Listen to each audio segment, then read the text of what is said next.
Thank you everyone for joining in. Very good afternoon to everyone. Uh, and wishing you all in advance a happy 15th August. Today we will be covering a very important topic, which will say from capital preservation to regular returns. And where do SM REITs fit in your investment plan? Well, to cover this topic, we have with us Mr. Sameer Bhandari, who is our co-founder and CFO. To give you a little brief introduction, of the leadership team, Mr. Shiv Parekh, who is the founder and CEO. He's an MBA from Harvard School, BS in Engineering Physics from Stanford University.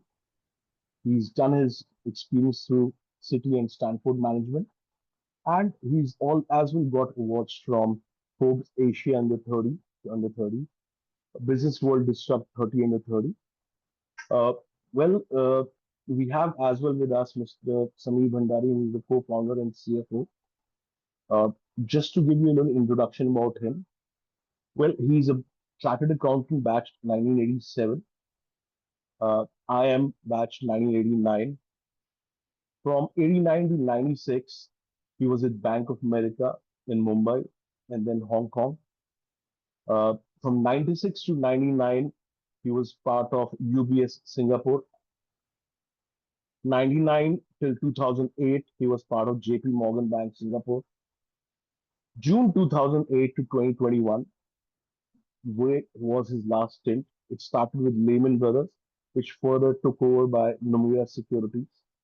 His positions have been always been there as managing director, co-head of sales globally, uh, fixed income, equities, and he's been part of the global exec. He's actually managed all the asset classes. Background is very diverse. Uh, Thank you, Sameer, for joining in for such a, giving your experience, insights, and everything.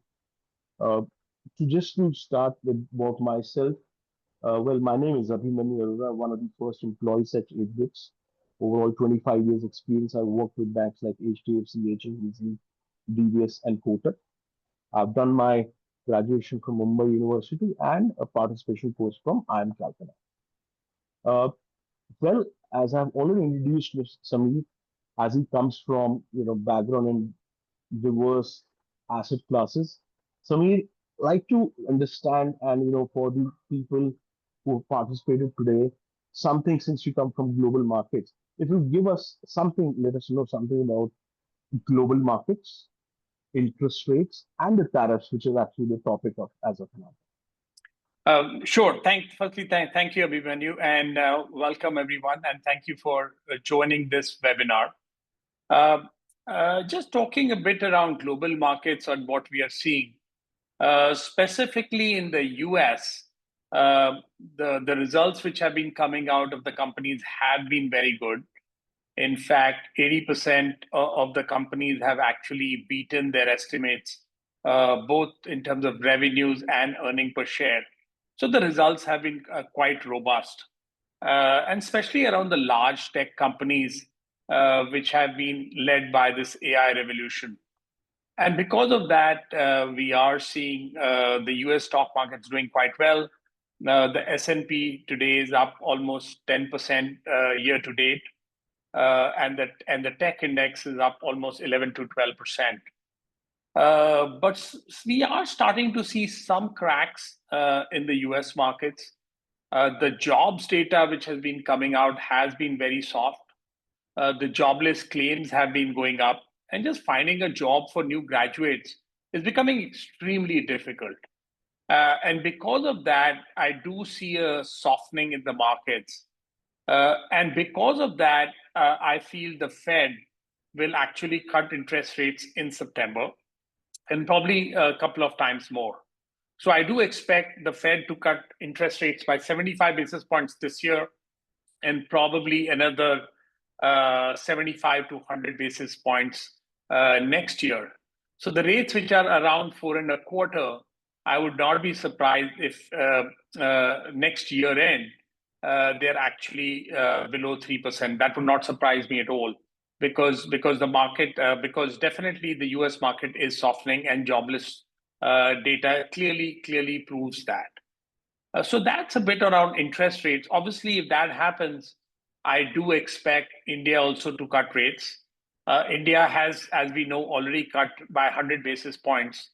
And most of the inflation data which has been coming out is reasonably soft. Though in the last meeting, the RBI actually did not cut rates. But I do expect them to continue to cut rates. And again, at least another 75 basis points going into next year. So overall, the interest rate environment, I would say, is very bullish for real estate. It's very bullish because rates will continue to come down, and this obviously helps, especially the commercial real estate market, which we actually focus on. So that's a bit around markets.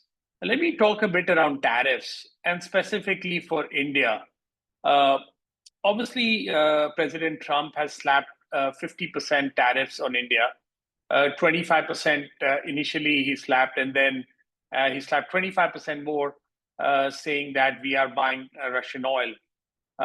Just to see what kind of impact it actually has on the country. The total exports are around $87 billion, of which I would say 45 billion dollars are not affected at all because that's pharma and some of the other exports which have not been impacted. Around 40 billion, or I would say a small 1.7% of GDP actually gets affected. And because of that, if this were to actually go through, I would think that the impact to GDP would be around 0.2 to 0.3%. But I do expect President Trump to back down, especially around the second 25%. They have a meeting with Russia in Alaska on Friday. I hope some good things come out of it, and obviously it impacts India positively.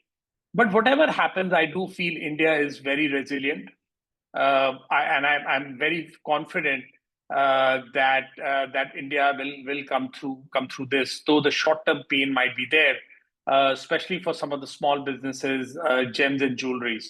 But I'm reasonably hopeful that we'll have a positive outcome around this 25% additional tariffs which were slapped onto to India. So let me stop there and pass it on to Abhimanyu to talk around the India office market space and how strong it is. Talk about some of the markets in India where we focus on. Thank you, Samir. And yes, it did give me quite an insight about basically on the how the rate cuts will happen in the following India. Well, India office market is very strong and it's actually growing structurally. Well, we look at certain reports, and that's what the key source of data point over here is. Well, India grade office stands over 806 million square feet across the top seven cities. Absorption quarter one 2025 alone was 18 point million square feet. If you look at the year-on-year growth, is actually 10%. And this report is we have actually got it from Savills. Uh, well, if you look at certain cities which we are looking forward to cover, along with that, Bangalore, Hyderabad, Pune, Mumbai, and Thane. That's what we're looking at. And if you look at further micro market, if you're in Mumbai, then you can understand which is BKC. If you can see Bangalore, it's Whitefield. So that's how we're looking at micro markets at this section.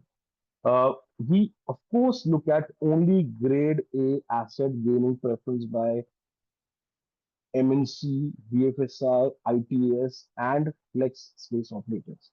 These are the people who are actually looking forward to absorb as much as available structure. Infrastructure and EC edge compliance driving tenant preference for grade A assets. Well, the insight is that the demand for institutional grade commercial real estate is strong and growing. If you look at 10% year on year growth, this actually creates a very solid foundation for our investments in SM REITs, which we're looking forward to dealing with. Well, we have covered a bit about the top micro market location, which is Mumbai, Thane, Bangalore, Hyderabad. and Delhi NCR. This is some kind of micro markets attached to it. And Thane could be Wagle Estate. Well, why these are top micro markets is, of course, there's an institutional tenant demand in these particular locations. And with the stable yields and rising capital values, we see that these are fit for the SM REITs product. Strong absorption and low vacancy trends are, of course, which we got a source from Savills, which takes care of this particular company. Well, as I have just given you a little insight on the real estate part, uh, the absorption bit, but we are talking about SM REITs, in which I'll ask Samir to coming back and talk about it, how this product is actually the solution and what we're looking for to go ahead with this. So thank you, everybody. Now, SM REITs, I do feel is a different asset class, right? It's an asset class, I would say, one of the best asset classes, which competes with fixed income instruments. It competes with fixed deposits. It competes with mutual funds. It competes with large cap mutual funds. So pretty much everything. And I'd like to talk more about it, where give you around more details. Now, obviously, most of the investors, I would say, you would seek capital preservation with reliability, right? It's very, very important for you to know what your cash flows are going to be, and are those cash flows actually reliable. You would look at regular returns. I mean, whether it's monthly, whether it's quarterly, you're always looking at some regular returns where you can manage your cash flows, like whether you have expenses, whether you have educational expenses.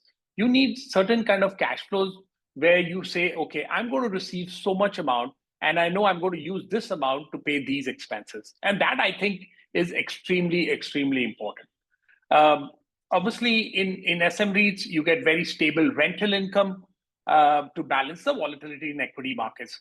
Now, as we all know, equity markets can be volatile. In fact, when Trump announced Liberation Day around April 2nd, all the markets went down. Similarly, COVID, we saw Indian markets going down quite a lot. So obviously, equity markets are a lot more volatile. And we do think SM REIT as an asset class just reduces the volatility quite a bit. And with always a strong backing, right? Because there's always an asset class or an actual asset which is backing these low volatility investments. Uh, we do feel it's a much better alternative to fixed deposits, bonds, and debt mutual funds. Uh, and obviously, you as an investor would like that, right? You would want an instrument which is better than bonds, which is better than debt mutual funds, and it gives you stability. You want an instrument which is lower correlation to market shocks, because the more market shocks have, if your product is actually has low correlation, that obviously helps you, and it is backed by transparency and governance. We feel all these attributes which you as an investor are seeking, you as an investor are looking for, actually SM REITs is the solution for that. And in the next few slides, I'll actually go through very detailed and compare how it actually works. So let's talk about SM REITs, right? It's small and medium real estate investment trusts. Uh, it's regulated by SEBI, which I think gives a lot of it's basically a very kosher instrument. Gives investors a lot of confidence that one of the regulators is actually regulating it. Uh, Effectively, here investors pool their capital to collectively own an income generating grade A leased asset.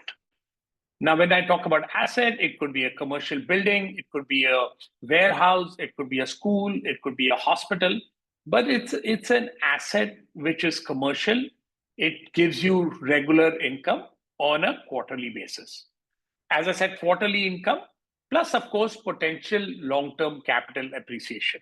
Now, obviously, the long-term capital appreciation can never be guaranteed as such, but we will talk about why we do think that long-term capital appreciation is definitely possible in these assets. Typically, the structure which is created, it's held in a special purpose vehicle, SPV. returns or income are actually paid quarterly. And it's in a very transparent legal structure, which is fully regulated by SEBI.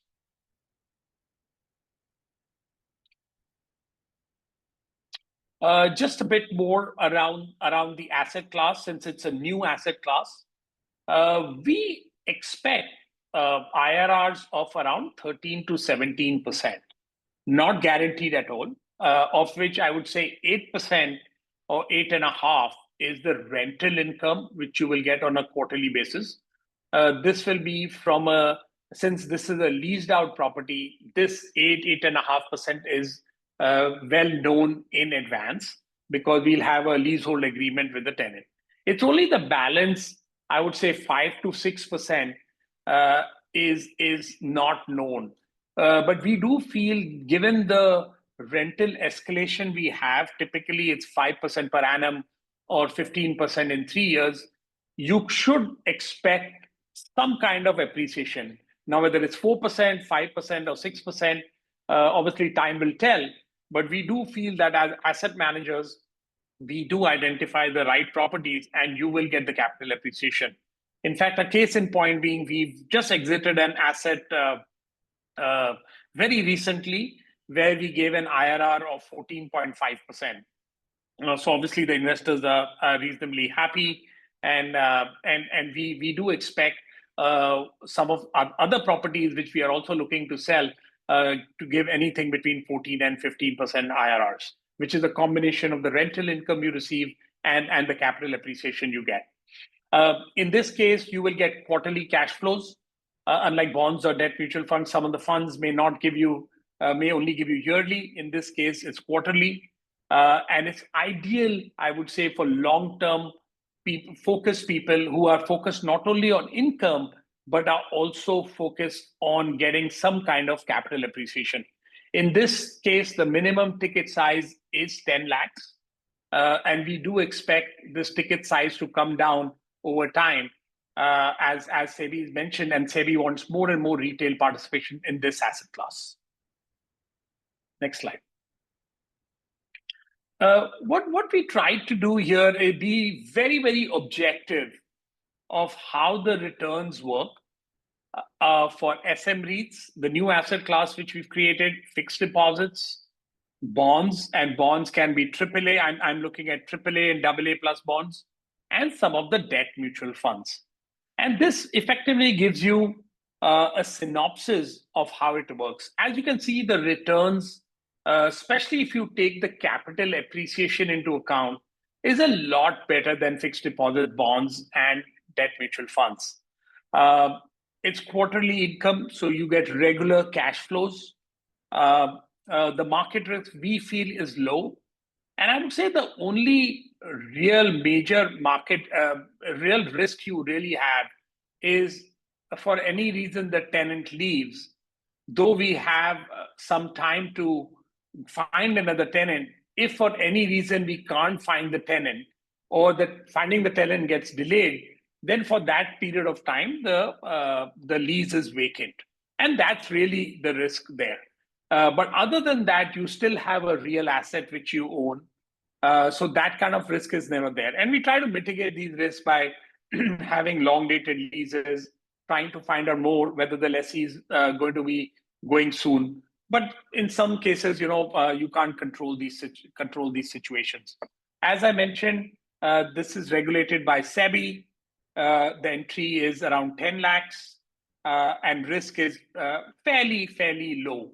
And as you can see, as you compare to fixed deposit bonds and debt mutual funds, the returns are reasonably higher compared to this. And what I do feel is, as interest rates come down, you will see fixed deposit rates coming down even further. Bonds also will pay quite less, whereas SM REITs today also are paying close to 8 or 8.25%, and it's tax-free. And I will explain the tax-free nature of the rental return which you get in the later slides.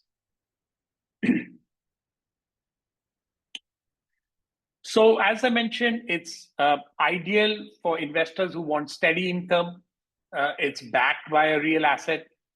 There's capital protection because you know what real asset you have. It is very, very stable because the rentals typically are very stable as long as you have the lessee, and it's low volatility because again it's backed by a real asset.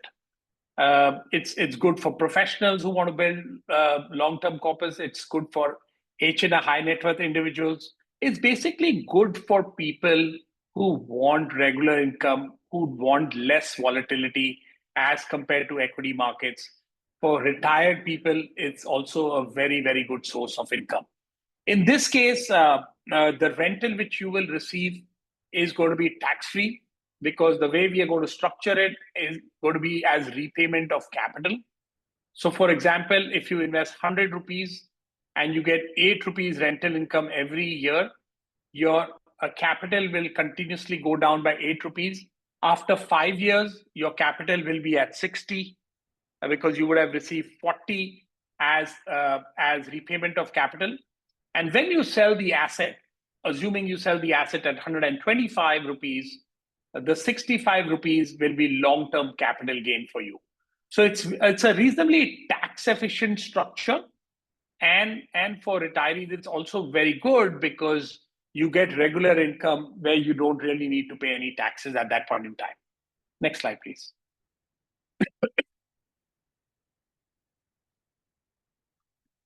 Uh, Let me pass now to Abhimanyu to talk about how HBITS mitigates some of the risks.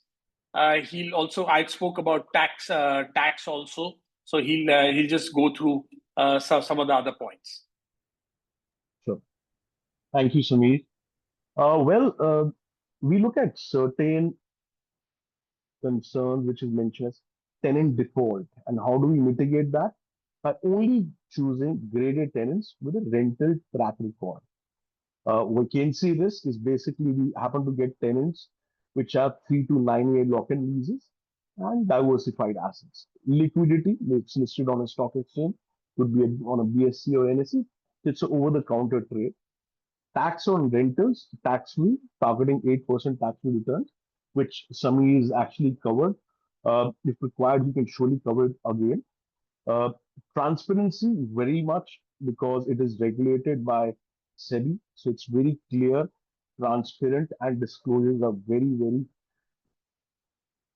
misuse of funds. It cannot be having any misuse of funds. SPV structure, if there are third-party audits and SEBI regulations, and that's how SEBI comes into picture, and the trust is there. Well, again, we talk about how the structure is. It's escrow managed payouts, independent valuation, full investor visibility via dashboard, and no related third-party transactions. This entire package and the kind of how we mitigate the risk, it creates the SM REITs are risk mitigated by regulation and design. A little bit over here, how we actually get the real estate, how we source a particular property. Well, just to let you know, we have in-house team at HBITS, and we are tied up with IPCs, developers, brokers, and which have a proven track record, just like JLLs and Cushmans and Knight Franks. We happen to get sourcing through such people, which we further evaluate by which kind of a tenant and quality location, which we discussed in an earlier slide, and the rental benchmarks are met on that particular location with the data provided. Well, we negotiate the particular price. It should be investor friendly because you are the customer who look forward to invest. So we negotiate the product pretty well. And of course, due diligence is one of the main important points to talk about, where the legal, financial, and title verification is very important. Just to let you know, our legal partners are Shravil Amarchand Mangaldas, Wadi and Gandhi, Saril Amarchand Mangaldas, Tri-Legal. These are among the top 5 law firms in the country. Along with that, we as well do the independent valuation of the particular party, of the particular property by third-party valuers. We get it done from JLL, we get it done from Savills. That's how, because they have a reputation and they put across the right valuation looking at that particular location. Well, again, just to talk about its SEBI compliant structure. So SPV creation, escrow setup, and investor rights are totally secured.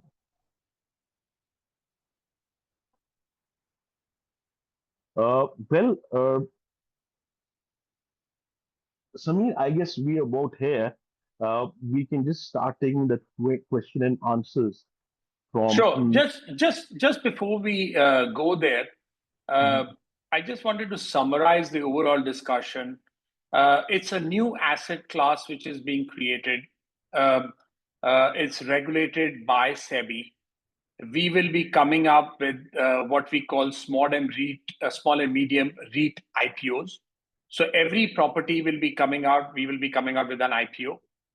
The minimum ticket size of that would be 50 crores, and the maximum would be 500 crores. The ticket size for an investor would be 10 lakhs.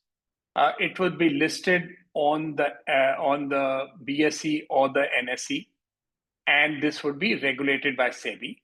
In terms of returns, as I mentioned, the rental returns would be tax-free. It would be shown as a return of capital. And when you sell your unit, because there is no restriction in selling the unit, any kind of capital gain, you'll have to pay 12.5% for long-term capital gain.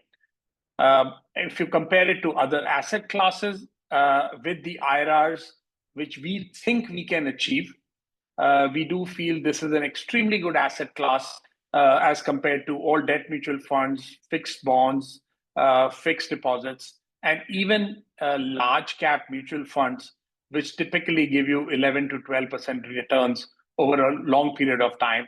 And this has much less volatility.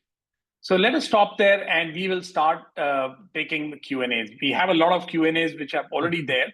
Well, I just So want to, sorry, Samir, I just want to cover that particular information as well, which you mentioned, but just as well to mention. Uh, so this was, which you mentioned, currently we did one exit. So this was our second exit. We'd only done one exit before where the targeted IRR was 15.54 and delivered 17.54. This exit, of course, is the latest one, which has just happened, where the targeted IRR on the brochure we had mentioned as 13.10, and we have delivered around plus 14.5%. So great, happy customers looking forward to reinvest again with us. Uh, yes, I mean, we're just going back to the Q&As. Just thought to put this in. So yeah, so let's go look at the Q&A. Gaurang, I hope you could hear us.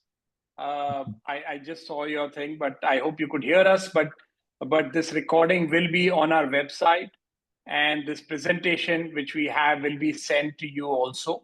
But I'm happy to take separately any questions if you have. Rahul has a question for us. How many SM REITs are listed in the market now, and where to get all the information to compare data between different SM REITs? Looking at the current environment, is it good to accumulate REITs in lump sum or stagger? In a similar line, how are valuation of the REITs in general? Are they overvalued, as already I see some momentum in the market for REITs for last 1 year? Okay, so let me take the first question first. SM REITs, there are two listed SM REITs. PropShare has done two. One, I think, was 350 crores, and the second was around 475 crores. These two are listed on the exchange. Why do we think it's a good time to accumulate REITs? We do feel rates are going to come down, and probably this is probably the best time to accumulate REITs. My sense is don't do it in a staggered way, given that you will see interest rates getting cut very aggressively. So I would urge you to actually do it in a lump sum manner. Valuations are very. I guess the SM REIT valuation is very different from REITs. REITs have a portfolio overall. SM REITs is going to be one property, and our property is going to be valued on a yearly basis as per SEBI regulation. We might actually do it every 6 months, but SEBI tells us that we have to do it every year. The next question from Mrs. Sorry. Yeah. There's a question of Satyendra. Have they invested in SM REITs or going to be investing in the future? So we will be launching our SM REIT IPO I would say we hope to sign the term sheet in the next 2 to 3 weeks, and then after that, 60 to 75 days, we will launch our first SM REIT.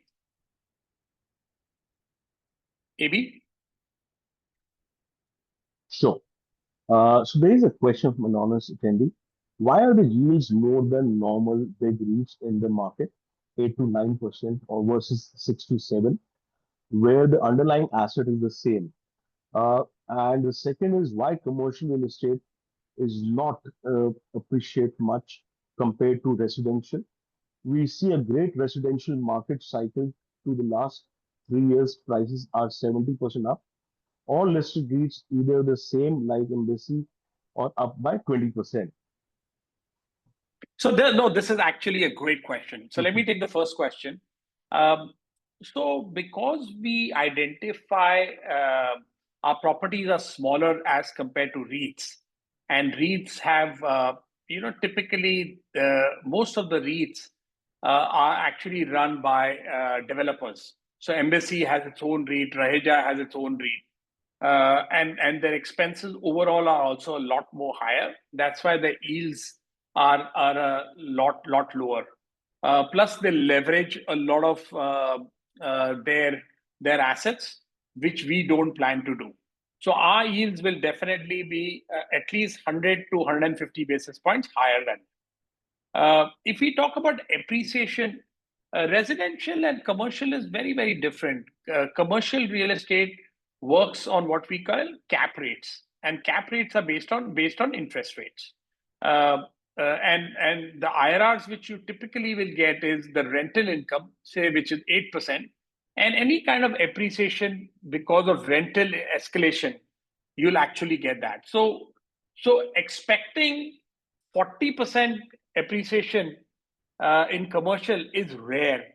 It can happen if there's a lot of demand, but typically you will not go beyond 20% appreciation in commercial real estate.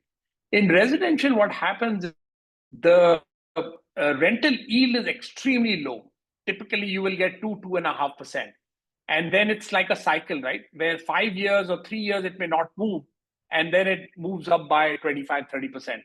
But on an average, if you see, residential will not give you more than 7 to 8% per annum over a long period of time. Whereas commercial can actually give you anything between 14 and 20%, 14 and 17%. Well, there's a question. Are the returns taxable for individual? Yes. As I mentioned, the rental which we will pay is going to be shown as return of capital. So it's going to be tax-free in the hands of the individual. So, Mr. Banu Pratap Happenstar, is the quarterly, that is 3 months, income equal to 18K to 22K, amounting to an average of around 6K per month, but received as a lump sum after 3 months? That is correct. Well, exactly the maths on it, whichever the percentage would be. Of course, that's the lump sum of 3 months in one go. That's a quarterly payout. Anonymous attendee, is there any reason why income is paid quarterly and not monthly? Sami, you want to answer? Yeah, I guess the main reason being, though we will receive monthly rentals, since we will be listing this for the first time, we just want to make sure that the operations, our teams are used to it. So initially we may pay quarterly, but over time we may actually change it to monthly as the processes actually stabilize. So that's the main reason why we've kept it quarterly. But there's no reason why we can't pay monthly, because presently in the fractional model we are actually paying monthly. So what is IRR? Can you explain that a little more in detail? Sure. So it's what you call internal rate of return. It's what it means really. It's a total return you can expect for your money after a certain period. So assuming we are looking at 5 years, the internal rate of return would be a combination of the rental income which you receive plus the capital appreciation. And that's what IRR means. question from Mr. Nafis Khan: is taxation for NRIs similar to resident Indians? Well, sir, Yes. when it was Sorry. fraction ownership, yes, there was a difference because so I know you are our client, and since you have taken CCDs, so the CCDs give you an interest income where the taxation is totally different. Where SM REITs now come into structure, the taxation will remain same for NRIs as well as resident Indians. Mr. Anil D happened to ask, what is the lock-in period? Well, there is no lock-in period for you, sir. Uh, the lock-in period for the tenants which we look forward for to mitigate the risk for the tenants leaving before time. Mr. Sandeep Kaul happened to ask, how can we invest? Sameer, sir. So as soon as we launch an SM REIT IPO, we will be informing all our customers before that. And once the SM REIT IPO is launched, you can invest as the IPO process. So you could go through any broker, or you could come to us and say you want to invest. And there will be a prospectus. You will be able to see it's going to be very transparent. So the process we'll let you know as soon as we launch our IPO. Which current, Mr. Mukesh Singh happens to ask, which current assets available for investment? Well, at this particular time, we are in process to finalize not one, a few assets. Uh, and as well as since it's the first time what we're doing, so we want the compliance to be perfect. And of course, we will be taking up as an IPO. In addition to this, if anything you want to speak about this, some No, so we are in the process of, we in fact have almost 1,500 crores of assets in the pipeline. So we are looking at that, and we plan to launch multiple assets over the next 3 months or so. Mr. Anil, do you happen to ask, can an investor sell on exchange? Yes, very well. The investor can sell on it's over the OTC product, which you will sell on the BSE or the NSE, wherever the products or the slash scheme would be listed. Mr. Anonymous Candy happens to ask, market forces typically make sure returns are correlated to risk. Any reason why the returns are such, or is it right to say that either these returns are best case and not average of the risk is higher? So again, a great question. Absolutely, markets are always correlated to the risk. Uh, Commercial real estate, because of the demand in India, what we've seen, we do think that they offer better returns than a lot of other asset classes. And earlier, retail actually could not invest in this, right? So we were doing fractional real estate earlier, where we opened this market for retail. Uh, and we do think this as an asset class has low risk and reasonably high returns. I wouldn't say these are best case. I would say these are average. Um, Getting returns of 13-14% are reasonably average. As we mentioned, that we've actually exited properties. One we exited at almost 18%, one we exited at 14.5%. We are looking to exit one or two more properties, anything between 14.5 and 15%. So I would say these are these are average kind of returns, which we do expect. In some cases, the returns could be even higher, 17 to 18%, depending on the demand for the micro market. So the Mr. question Anil, is around the expense ratio and insurance cover. The insurance cover will be there for the properties, obviously. Expense ratio, it's not yet decided. So as and when we decide, it will be mentioned in the prospectus. Mr. Swapnil Dubey happen to ask, are there any timelines to see the listing completed for the existing properties wherever there are current investments by investors? So I'm just trying to understand, are we talking about the fresh IPO or already the existing properties where you Yeah, invested he's talking about existing. He's talking about migration. exist? Right. So, well, we look forward to migrate all the assets, but at this particular time, there are certain discussions which are happening between SEBI and since it's a new structure, I guess it will take a bit time. but our intention is surely to migrate and reach the percentage structure to 75% as per SVE. Hence, we look forward to update you at any given point in time with the new information available. Mr. Sanjay Mahajan happened to ask, what has changed now in SM REIT avatar? Okay, so again, a great question. Three, four things have changed, I would say. One is it's regulated. In the fractional investment earlier avatar, it was not regulated. Second, the ticket size, which was 25 lakhs, 30 lakhs earlier, has now come down to 10 lakhs. That's second. Thirdly, this is going to be listed on the exchange. In the earlier avatar, it was not listed. So liquidity becomes a lot better in the new avatar. And finally, this is tax free in the hands of the investor, the income, because it's shown as capital, whereas earlier it was not the case. Again, a question: can you run us through timeline and prospective customer journey from onboarding to exit? I presume this would be for the new SM REIT. So the way it would work is we would launch an IPO. The IPO typically would be open for 4 to 5 days. You, through your demat account, would bid through a broker or directly with the IPO. If you are allotted the units, once the units are allotted, then the property then, after that, within a week, would be transferred onto, within a week, 10 days, will be transferred onto the SPV, and you will become a holder of the asset. Exit, you can exit any time on the exchange. These will be listed on the BSE or the NSE, and you can exit anytime. Or when we decide to exit after 4 to 5 years to attain the maximum IRR, we will then sell the SPV at that point in time, and you could actually exit then also.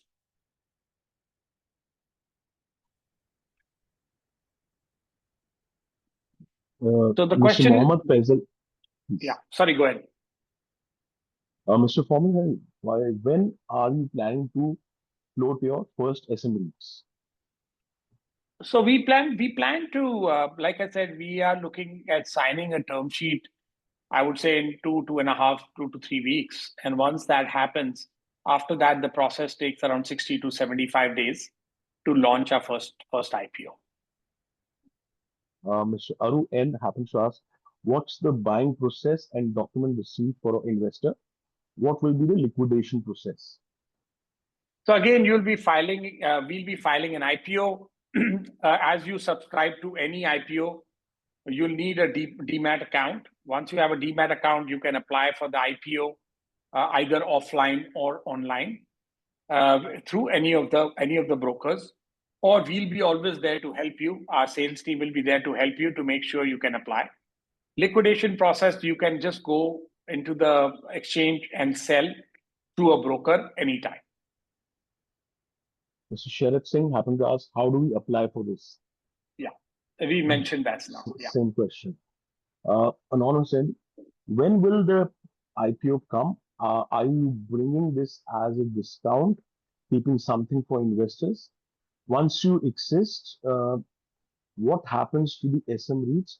Do you continue with some other asset for some REIT or return money? So firstly, the IPO, as I mentioned, probably will come once we sign the term sheet, 60 to 75 days from that. We haven't decided whether we'll give a discount at this point in time. It may well happen that we do to help our investors. Once we exit, we will basically sell the SPV, and the investors will get the return. The investors will be returned the money with the capital appreciation. Mr. Sandeep Kaur Thapar, which are your upcoming projects? And I guess it's the same question by Mr. Sahil Thakur. Has the asset been shortlisted? So I would say we have 3-4 assets in the pipeline. one thing we have to note that it's we don't want to get into an asset if we don't think we can exit very well. So that's one of the reasons why sometimes properties take time. But I can say we have we have two shortlisted in Bangalore, one in Pune, and one in Mumbai. So there are 4 or 5 which are shortlisted. And once we sign the term sheet, we'll definitely let you know. Mr. Rahul happens to ask, given that the SM REIT asset class is relatively new, how quickly do you anticipate penetration into tier 2 markets? Which segment within real estate appears most promising in the near term? And in what way can AI enhance the transaction experience on this platform? Thanks. So that's again a great question. Uh, we do feel that the first 5 or 6 transactions we'll probably do in the tier 1 markets. But after that, definitely the tier 2 markets look very, very promising also. So we will start definitely looking at that. In terms of segment, we could look at hospitals, schools, pretty much across the board, commercial real estate, warehouses, of course. And the way we are using AI is a few ways, right? One is we are using AI to handle all email queries. So if a client has a query, we will use AI to respond to it. Obviously, on the back of it, we will have people looking at the answers initially. Second, we are also having AI agents who, if you call a number, will be able to pretty much explain to you everything around SM REITs and what you can actually do, and if you have any queries. And thirdly, and this is more on the acquisition side, we are using AI to start predicting prices for us, both the rentals and the absolute price. So these are 3 ways we have started using AI. And plus, of course, for marketing and brand building also, we'll be using a lot more of the AI films. Mrs. Shashidhar happens to ask, I understand rental income will be paid quarterly. How do we get the capital appreciation? So I guess the capital appreciation you can get in 2 ways. Firstly, the valuation of the property is going to be done on a yearly basis. So if the property is appreciated by 20%, the NAV will show 120. So that you can always, if the NAV is at 120, I'm sure the unit will be listed also, will actually appreciate. So you could sell that. That's one way of doing it. Secondly, as and when we exit the property, which we plan to do anything between 4 and 6 years, when we sell the SPV, that's when you can also get the capital appreciation. Mr. Rahul happened to ask, in continuation, what will be the ticket size for tier 2 markets? Well, at this moment, SEBI has given a minimum ticket size of 10 lakhs, and which Samir has already mentioned that over a period of time, SEBI surely looks forward to reduce the ticket size as low as maybe 5 lakhs. And I see that it could be done another 3 years from now. And I guess, Rahul, Anonymous, one of the things maybe Rahul also wants to know is the ticket size for buying properties for us. My guess is it will be at least 150 crores, going all the way to 500 crores. so anonymous, can we treat as income when capital remains intact? For example, rupees 10 lakh, and on original capital appreciation, we pay LTCG. Which stock exchanges HPIX REIT will be listed? So we will be showing the income as capital reduction. So unless you want to pay taxes on your income and that's how you show it, but at least from our side, we will be showing it as capital reduction. And you will pay then when we sell the property, you will pay long-term capital gain. Unless you want to show it separately on your books, which I guess you need to talk to your chartered accountant. Which stock exchanges it will be listed? Either it will be the BSE or the NSE. Mrs. Swapnil, you may have to ask. So Can you out? yeah, Yes, please. yeah, this we've already answered around the timelines for the new properties. Yeah. Yes. There And will be no lock-in period for selling. Mr. Krishna Habana, can you talk about the post-promise returns and average Not post, realized for past promised return. past promised returns and average realized so far across different schemes we have done in past 7 years? Well, there have been two exits which I just informed, and what I see in all the assets, we are in lines to what we have promised so far as per the targeted IRR and the rent receivables. Mr. Naushad Sheikh happens to ask, is the quarterly payout structure uh, no like dividend, which is taxable? Has SEBI put in restriction for expense ratio? So right now, so first one we've already explained. We are going to show it as return on capital and not dividend. Secondly, so far there's no restriction on expense ratio. It's a new, it's a new asset class being created, Naushad. So it will take time, and it's a lot of the regulations are like the REITs. So immediately there's no real expense ratio, but all the returns which we are talking about, whether it's 8% or 8.25%, is always after all expenses. So Anil, SM REIT, is it one-to-one? I did not understand what that means, but it's going to be one. It's going to be one property in an SPV. It could be multiple tenants in that property, but it will be one property per SM REIT. Mr. Manish Kapoor, I'm Manish from Delhi. As a payout, the capital returns in case of default or liquidation, does our percentage shareholding goes down and our claim? No, it doesn't actually go down at all. We just show it as return of capital on the books. Mr. So Virendra there's Shiva, another question. yeah, Sorry. What is the difference between your REITs, HPITS REITs, and Embassy REITs? So three, four, five, actually 4 or 5 differences. Embassy REITs is always obviously it's a developer who has their own REITs. We are not allowed to do that. In our case, most of the, I would say, participation is retail. In Embassy, most of the participation, I would say, would be institutional. 90 to 95% is institutional. In our case, almost 90 to 95% is retail. Our minimum size is 10 lakhs. In Embassy REITs, it's 3,000. Our returns typically will be around 8% tax free. Their returns are more like 6%. They also have a certain amount of under construction properties which they can put in the REITs. We cannot put any under construction assets on our SM REITs. And Embassy REIT also takes debt. We are allowed to take debt, but we don't plan to take any debt on our SM REITs. How do we get to know when you launch the IPO? We will definitely be advertising a lot, and we will definitely let you know.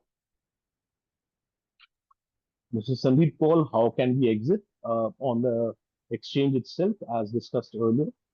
Mr. Hardik happened to ask when it will be open to invest. As we already answered, we will publish and advertise and we'll let you know. Please follow us on LinkedIn and other social places. You'll get to know about us. The two exits that we have had, what was the holding period of those? For the first asset, which we did, where the targeted IRR was 15.54 and delivered 17.54.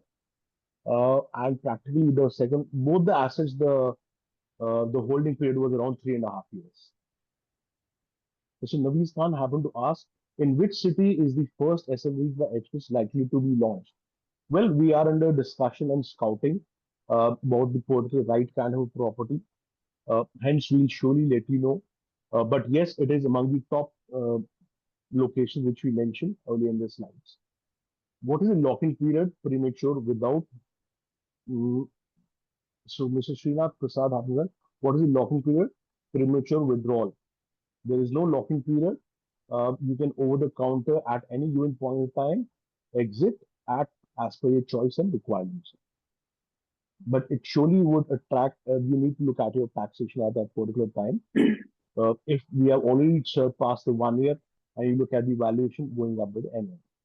Mr. Abdul Rehman happens to ask, if I buy these SM REITs from stock exchange, Um, so let's say 9.5 lakhs, then my rental would be 8% of 9.5 lakhs, or will it be 8% of 10 lakhs initial launch value?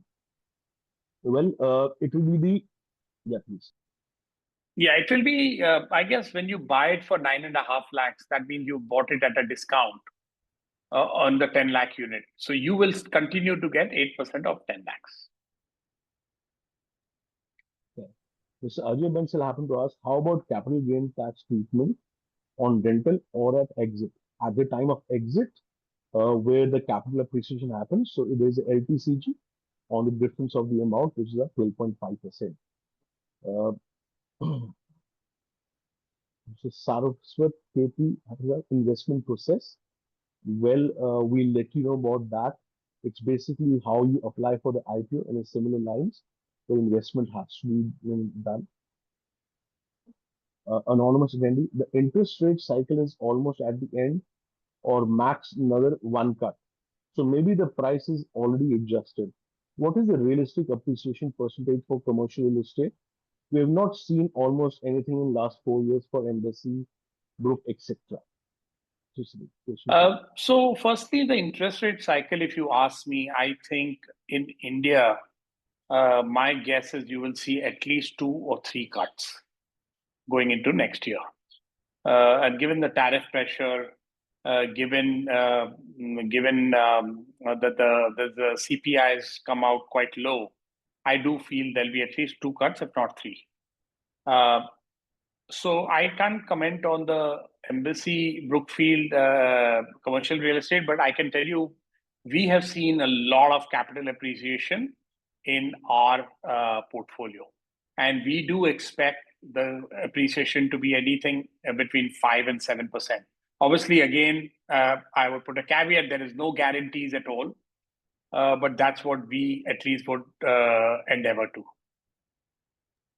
Mr. Parasha happened to ask, can private limited or public limited company can invest?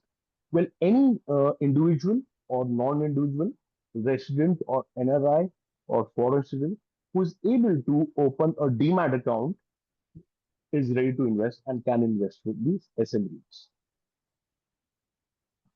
Mrs. Swapnil Dubey happened to ask, the taxation actually may be very efficient as the capital gain will be calculated on the reduced capital. If one treats this as rental income and supply taxation, would that not be work out to be lesser?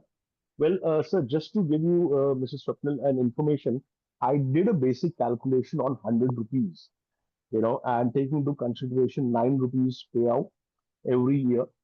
Uh, in a very normal scenario, where if the rental was paid out the first year, where you attracted 30% taxation. Uh, on 100 rupees, same parameters, if I go as per the old regime or as per the old method, which you're mentioning, it was coming against 100 rupees was around 172 rupees 37 paisa, which was basically, this is post taxation I'm talking about. With this reduced capital or returning of capital, it was coming approximately 181. So approximately there was a 9 rupees difference, a better efficient to look at.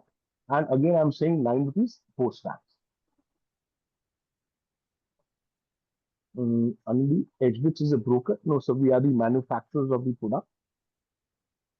Yeah, Anil, we are an asset manager. We are a tech-enabled Yeah. asset management company. What is exit process? Well, you can surely exit on the property on the BSC or the NSC. Anonymous can be happening. As an investor, why should I choose to invest in Edgewich, SM REITs now or after 1 or 2 years once you stabilize operations? No, so HMIT has been in existence for 6 years. So we have already done 500 crores of assets, which we manage. So we've been doing this for a long time.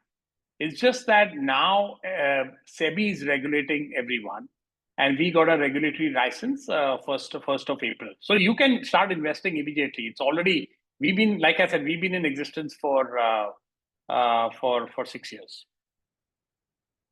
Which startup invest site in it?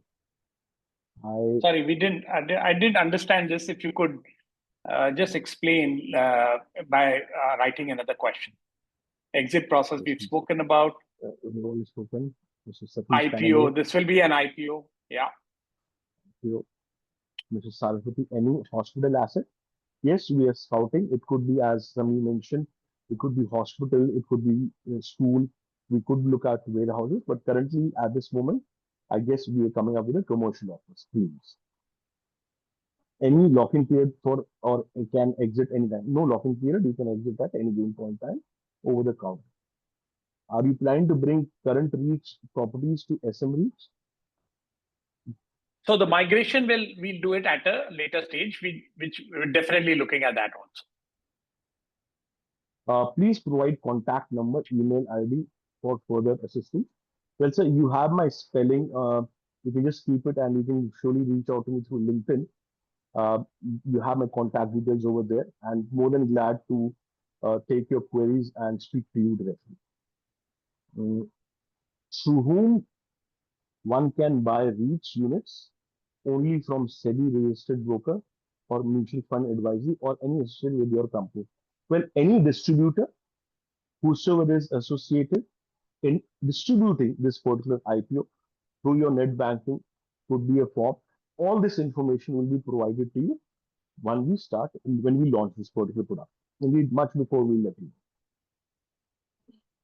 know. Abdul Rahman, how have the existing SMEs performed over the last few years post-launch?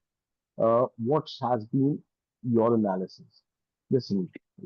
So Abdul, it's the first deal was launched only beginning of this year, and one was launched just a few weeks back. So it's early days, I would say. Uh, uh, I do expect them to perform over a period of time, but right now I would say it's very, very early days. What will happen to what will happen to investors if the asset is considered or gets sold? So once we sell the asset, once we sell the SPVs, all the investors will get their money back with the capital appreciation. Property share SM REIT is down even after a few months from IPO, do in a way depreciated. So why so? It is because investors are aware, awareness, or you guys bring it to higher valuation. So I'll just give you one particular information for everyone that this is a product which is a long-term product, 3 to 5 years maybe. But you need to look at the valuation of this property submitted every year. That's the particular price which you need to look at, and that's how your valuation would grow. You will get quarterly income, which will come into your account. The kind of thing, or something you want to add anything at this moment for this? This is so one of the I think reasons is also awareness. A lot of people are not aware or are not educated enough on SM REITs, and which is one of the reasons we do webinars every 2 weeks, explaining to people how they should look at this product. You should definitely look at as a long-term product. I would say long-term meaning at least 3 years, where I do feel you will get reasonable capital appreciation. A lot depends on your asset manager also, who manages your asset. Not all asset managers are the same, but asset managers who are good, and we do feel that we are reasonably good asset managers, definitely they will be able to give you the capital appreciation. So the holding period of our, sorry, go ahead. So there is a question over here, Mr. Bhanu Pratap. I understand the calculation of quarterly returns amount titled is to residential property, bracket 8%. So this is the question which you've already answered for you, sir. Is there any right to the real estate property as an investor? Very basic, but we need clarity on this. Further, what is the long-term so yes, so basically, Manu, effectively, you will own units in the trust, right? So you will have a right to every property you invest in. And as far as the first part, where the 18 to 22K is calculated more as rental income, and over and above that, you'll obviously get the capital appreciation. Mr. Manish Kapoor happened to ask, if the capital is returned, does the share value go down over the tenure? The share value does not go down, sir. It will remain the same as the valuation report is submitted. It's just the return of capital which is given back to you. Amit Bhaktija, is there any loan available in it? What is the brokerage and how could a consultant join HBITS? At this moment, we don't know that it is a probably since it's a new product. But as in REITs, which we see that the LTV or something is there already to some particular limit, over a period of time will come to and will surely uh, everyone will come to know actually. No, so just to add, Amit, this is going to be listed on the exchange. So your units, you could easily take a loan from a bank, and whether they give 50% or 70%, the bank can actually decide. What is the brokerage and the for a consultant? Definitely there will be once you join as a channel partner or a consultant. Uh, Anonymous attendee, what if the IPO is not fully subscribed? So we don't envisage this to happen because we will definitely have merchant bankers who will be underwriting this IPO. But for any reason this happens, your money just gets returned. Anonymous attendee, since the SM REITs will be listed, what is the difference between buying through exits or buying on exchange? Uh, well, you'll be buying straight on the exchange. It's not through HBITS. It's a particular how the IPO process of a particular product.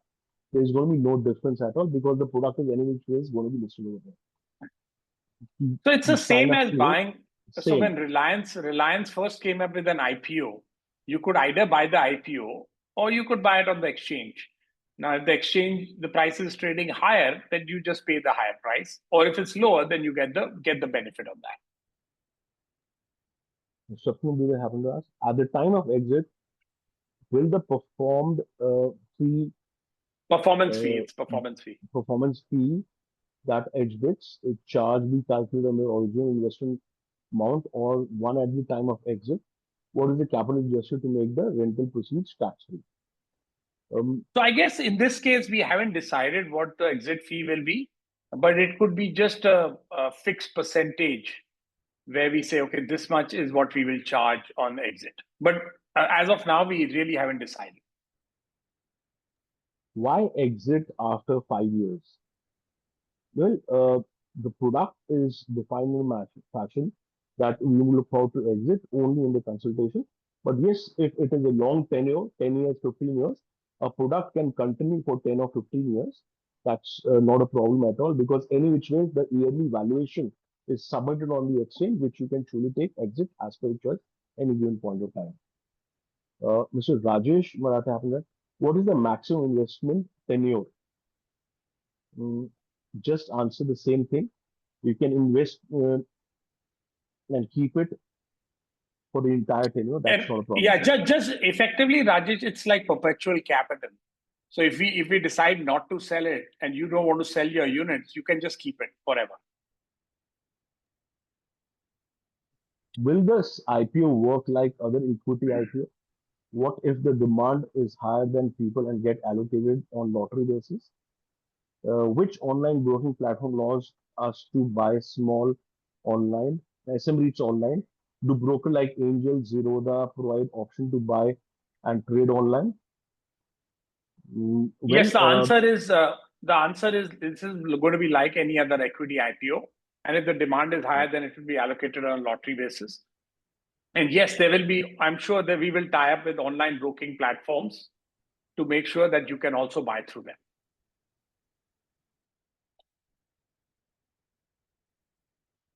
what will be the expense What? ratio? That will be something which will surely photograph and Yeah. show in the scheme document before you purchase the particular product.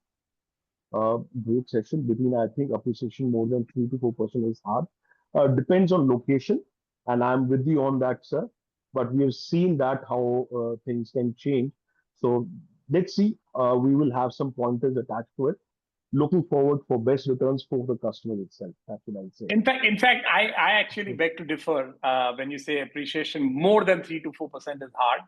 I actually think you can. Uh, For two reasons. One is the tailwinds are there right now because as the interest rates come down, so that could actually go in your favor, and the demand for commercial assets is very very high. So at least for the next 3-4 years, you are in this golden cycle where you could actually get slightly better appreciation than even 4%. Uh, Hospitals generally enter into very long-term lease, 20, 30 years. Then under lease property will be solid, and we agree with you on this point. We are surely scouting such properties. What is the type of annual return an investor can expect? Anything between 13 to 15 or maybe 16% IRR. That's what IRR. we're So, looking at. but the rental income we are looking at 8.25%. Eligibility for this? Well, you should have a demat account. That's number one. Uh, and the minimum ticket size to start with this is 10 lakhs. How the HVITS model is working through partners. Then we can surely discuss on this, and please reach out to your investment manager and or probably give us a call on the board line. Mr. Sandeep happened to ask, when we talk about the exit, is something that you take the ownership of the property to be sold and share the capital across investors proportionately. As you mentioned, SME, so let's answer number one. Well, automatically the units are being purchased and they are allotted to uh, your demat account. Give an example, it is like a 400 crore rupee property and a 10 lakh rupee units. You buy, let's say, 10 units, so automatically that 1 crore size of units are allotted to you. So you are the holder of that particular property, of that particular 10 units. As you mentioned, SM REITs is for one property. Then we need to continue to invest. We need to wait for another project to be planned for SM REITs, or the same solid capital would be repurposed for the same. Well, every scheme will be a different property. That is right.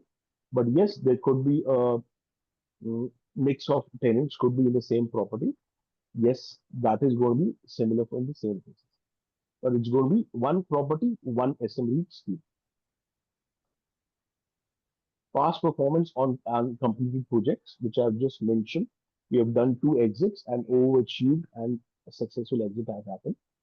Process of invest, which will surely update you.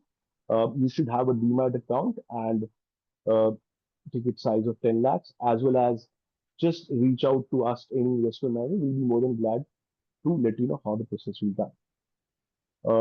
Mr. Krishnan, you previously had raised category Cat 2 AI and gift fund 2-3 years back. What has been the returns generated on that? No, What are you not continuing on? Yeah. no. So we've not raised a Cat 2 fund because initially we were thinking of raising for completed properties. But now, as soon as SEBI came up with this SM REITs, we did not raise capital. So we've not. Just to answer your question, we've not raised capital.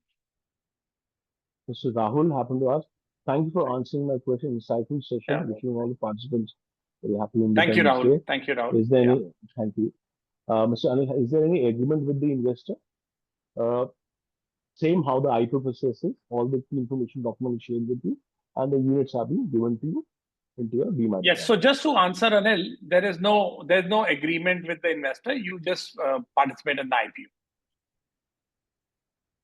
How does the appreciation happen and how is it valued? Well, we have to do the valuation of the property from a third party valuer every year and submit to SEBI.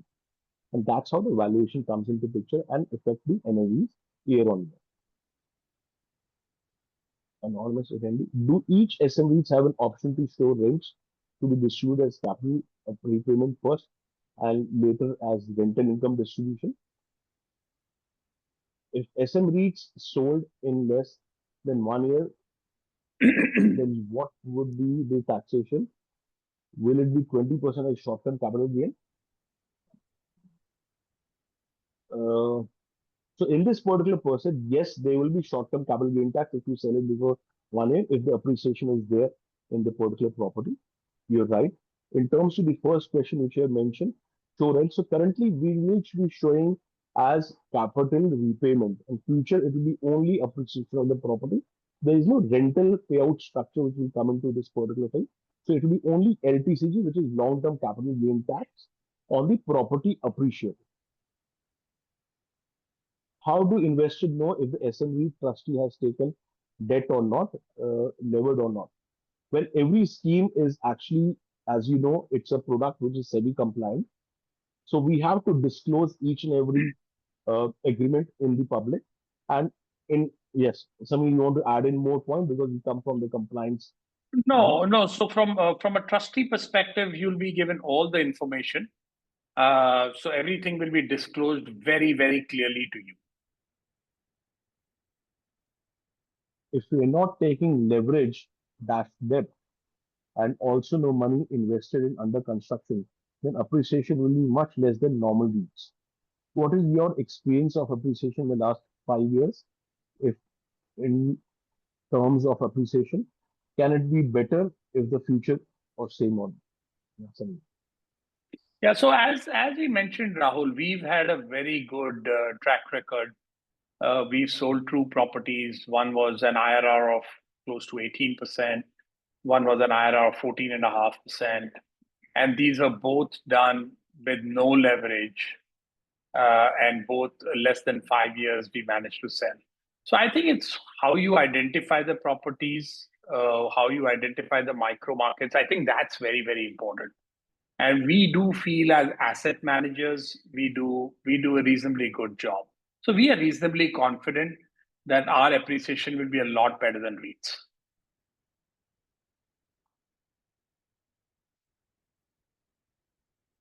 You're on mute.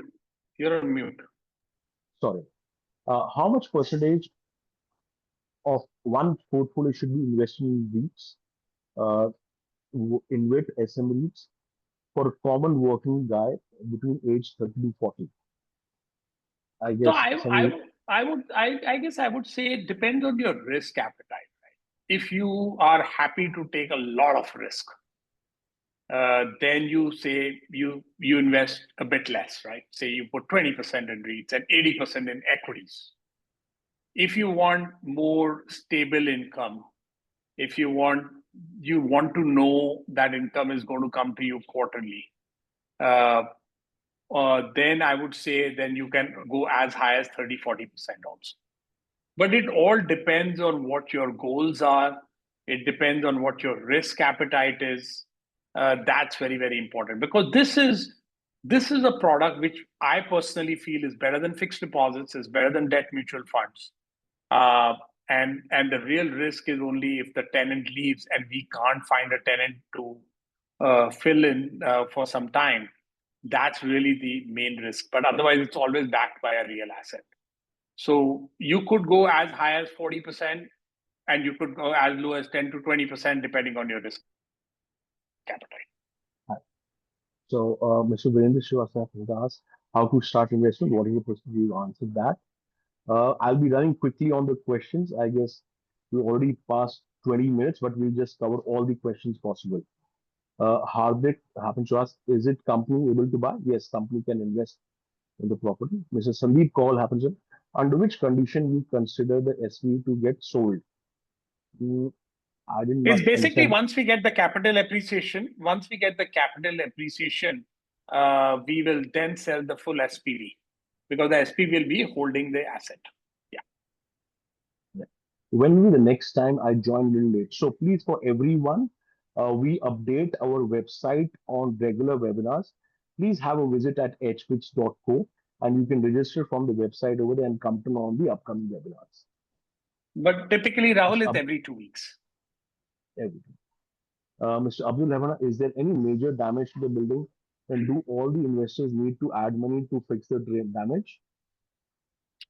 So mostly we take reserves to make sure that if we need to do any upgrades, the reserves will take care of it. If there's a damage, if we need to cover it with insurance, we do that. But so far, we've not had too much of any problem. How to associate with HPIX? Please reach out to your investment manager. We'll more than glad to take care of your question. Are there chances of getting premium at the time of listing if it's subscribed by good numbers? Uh, It is possible, though our endeavor would be to give it at par.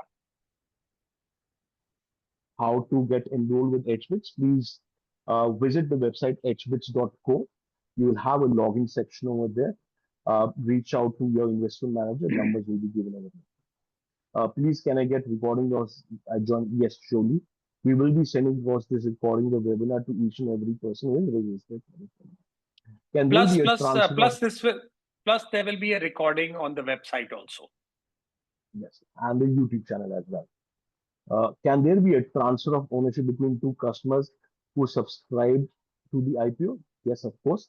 It's a normal DMAT to DMAT transfer, which you can surely look forward to. Trump tariff. India is disadvantaged position. USA companies expected not to open many more GCC as it was expected maybe before Trump drama. Uh, does it not have a long-term impact on demand in the long term? I personally don't think so. I think the GCC demand continues to be extremely, extremely strong, and I do feel that this tariff drama is more short term in nature, and longer term impact I don't think it will have, because India as a destination is so attractive that no one can really ignore it. Mr. Krishna happened to ask, who does the auditing of the fund? Will the fund already be generating returns at the time of IPO? No, so this will be a new, like I said, there'll be a new trust which will be created, and the trust will have different schemes, and every scheme will have their own audit, which will be done. We are looking to appoint an auditor, which most of the people will know.